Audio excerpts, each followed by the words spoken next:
Before we start the cartographer calibration, there are a few settings we need to check and possibly change. These will be done in Fluid. Since I've already connected to Fluid before in my browser, there's a shortcut here. I can just click on that. We're going to want to go to Configuration. We'll click on Custom, and we are going to go into Overrides Config. Since we have the cartographer installed, we're going to want to change the 19 by 19 mesh to 50 by 50. It defaults to 19 by 19 for the no cartographer setup.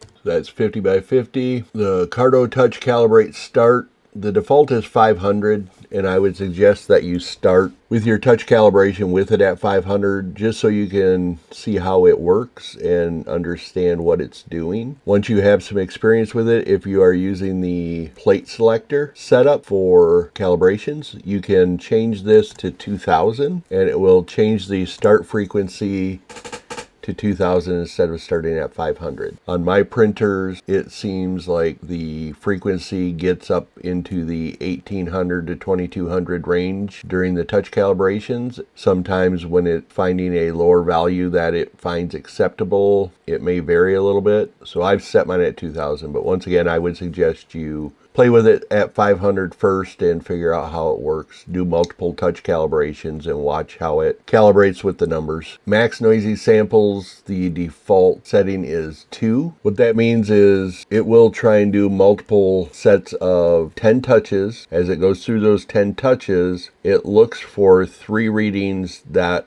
are within a certain tolerance. It needs to find those 3 readings within a subset of 5 touches because it allows 2 of those samples to be out of range. If you set this to 0, it will have to find 3 consecutive touches that are within that range during that 10 sample subset. So I'm going to change this to 0. And now I'm going to do some other changes. So we are going to go up over here to the upper right and just do a save. Now these settings won't be active until we save and restart. For now, we're just going to do a save, and that will stage it for when you restart to become active. We'll back out of here. We're going to go up a level, and we're going to go into printer config. Now you can scroll down and try and find the R3min bed settings if you've installed the R3min bed. I'm going to do a Control F and type in R3min, and it brings me down to these settings here.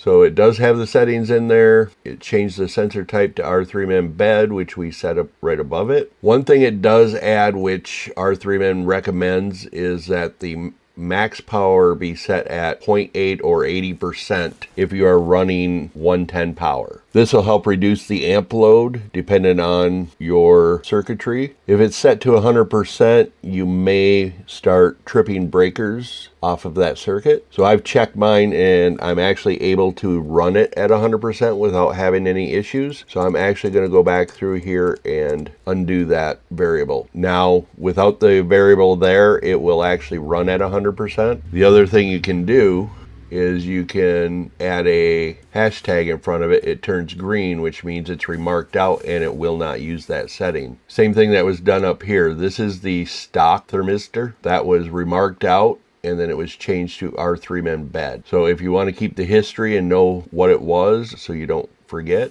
you can just remark it out and it won't use it. So this time we are going to do a save and restart because I changed the max power setting. The next thing we're going to do is do a bed calibration. So we'll do the save and restart. Now the printer's rebooting. So we have to wait for the printer to finish rebooting, and then we'll run the bed PID.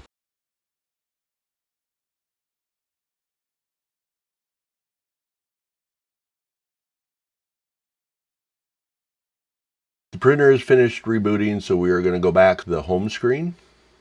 After the firmware install and all the configuration changes with installing the new R3min bed, we need to do a bed PID. And to do that, you can press this button here, the macro button, and it will run the bed PID. Or you are able to go over here and type in bed PID over here in the console. We're just going to use the macro button, which if you see in the console, it inserted the bed PID If we scroll back up here, we see that the heater bed is 100%, and it's going to go through and heat the bed up, and it'll heat the bed up and cool it off and heat it up and cool it off. It's looking for the best settings to use for controlling the heat in the bed.